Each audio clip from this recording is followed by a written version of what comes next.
என்னங்க நட்டி?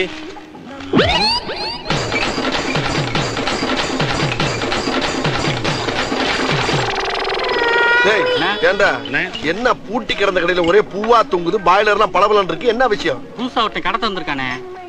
நம்மள கேட்காமையா? உள்ளுக்காரன் கேட்டிருப்பானே, பாட்டி வெளியிருக்காரன். யாரா இருந்தாலும் கேட்கணுமா இல்லையா?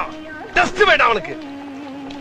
எங்க 2 பேத்துக்கு இஸ்பெஷல் சாதாட்டியும் போடு, எல்லாம் ஸ்ட்ராங்கா இருக்கணும். சாங்கா டோக்கன் வாங்க போ. பாருடா அண்ணே, டோக்கன் கேக்குறானே.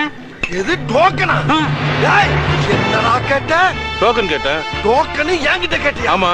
டேய் இந்த படித்துற பாண்டிக்கிட்டே டோக்கனா? பேர்லாம் எனக்கு தெரியாது. பேர் கூட தெரியாமா?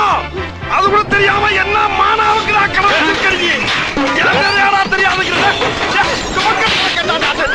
என் பேர கூட தெரியாதாடே. நான் என்ன பண்ணுவேன்? டேய் உன்னை வெட்டாம விட மாட்டேன்டா. ஏய் என்கிட்டே வாடா டோக்கன் கேக்குறேன். என் பேர கூட தெரியாதா? ஐயோ க்ளோஸ் பண்ணிடலாமே. டோக்கனை கேட்டு டோட்டலா மாட்டிக்கிட்டே மாறி போய்.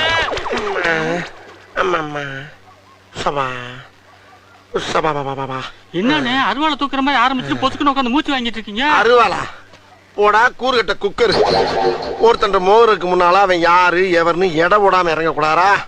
அதை செய்யாம அவசரப்பட்டு இறங்கிதான் பல இடத்துல சீரழிஞ்சிருக்கான். இப்ப என்ன சொல்றீங்க நீங்க? அதாவது இப்ப நம்ம கொடுத்த அலப்பறைக்கு அவன் பயந்து போய் கடையை பூட்டிட்டு அப்படியே ஓடிட்டான்னா இன்னில இருந்து அவன் நமக்கு அடிமை. பயப்படாம எதையாச்சும் ஆயுதத்தை எடுத்துக்கிட்டு நம்மள விரட்டிக்கிட்டு வந்தான்னா இன்னில இருந்து நம்ம அவனுக்கு அடிமை. இப்ப அவன் வாரானா போறானான்னு போய் பாருங்க. உங்க ஆட்டையில இது புது ரகமா இருக்கு.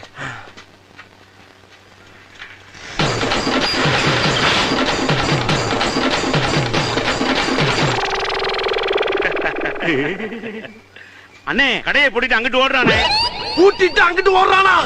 டேய் அப்படின்னா நமக்கு ஒரு அடிமை சிக்கிட்டான்டா. அவன் இந்த ஊர் எல்லையை தாண்டறதுக்குள்ள அவன